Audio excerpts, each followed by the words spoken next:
Mana xo'lni ko'ryapsizlarmi? Kirganda odamni bahri dili ochilsin deb katta joy tashab ketishibdi. Bunaqasiga xonalar ketma-ket joylashgan bo'ladi.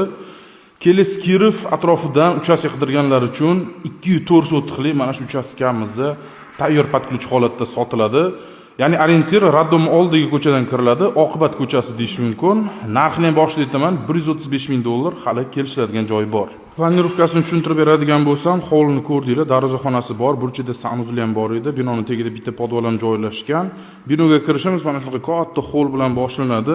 Kirishimiz bilan o'ng qo'lda kuxnyani ko'rishimiz mumkin. Chiroyli mebellar qo'yilgan. Undan keyingi xonamizni eshiklari ham juda ham baquvvat, sifatlisan qo'yilibdi. Zal mehmonxonani ko'rishimiz mumkin. Orqa hovliga joy tashab ketilgan, lekin orqa hovlisi ham kattagina joyi bor ekan. Uzunasiga ko'rishimiz mumkin. Qanaqadir maqsadda foydalansanglar bo'ladi. Undan keyin xonalarga keladigan bo'lsak, bu yerda birinchi yotoqxonamiz joylashgan, bolalar yotoqxonasi qilib yuborish mumkin. O'rtada bo'lsa bitta umumiy sanuzil, hozir remont bo'lyapti. O'sha santexnikalarni qo'yishyapti. Undan keyin xonamizda yana bitta bolalar yotoqxonasi, kattagina razmerda. Bu yerda yana o'sha 3-yotoqxonani ko'rishimiz mumkin va 4-yotoqxonamiz bu yerda katta yotoqxonasi bo'ladi.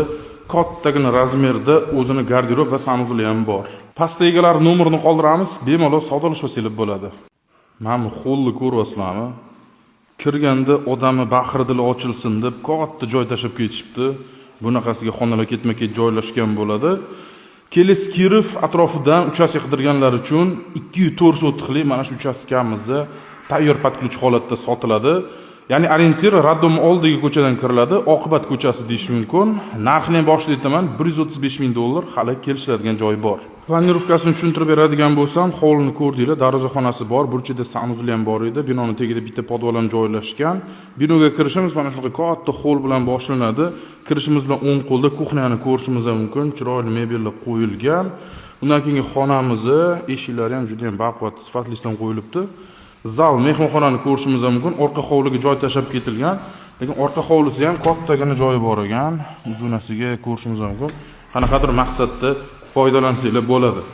Undan keyin xonalarga keladigan bo'lsak, bu yerda birinchi yotoqxonamiz joylashgan, bolalar yotoqxonasi qilib yuborish mumkin. O'rtada bo'lsa bitta umumiy sanuzil, hozir remont bo'lyapti. O'sha santexnikalarni qo'yishyapti. Undan keyin xonamizda yana bitta bolalar yotoqxonasi, kattagina razmerda. Bu yerda yana o'sha 3-yotoqxonani ko'rishimiz mumkin va 4-yotoqxonamiz bu yerda katta yotoqxonasi bo'ladi. Kattagina razmerda o'zini garderob va sanuzli ham bor. Pastda egalar nomerini qoldiramiz, bemalol savdolashib bo'ladi. Mana xo'lni ko'ryapsizlarmi? Kirganda odamni bahri dili ochilsin deb katta joy tashab ketishibdi. Bunaqasiga xonalar ketma-ket joylashgan bo'ladi. Kelis kirib atrofidan uchastka qidirganlar uchun 204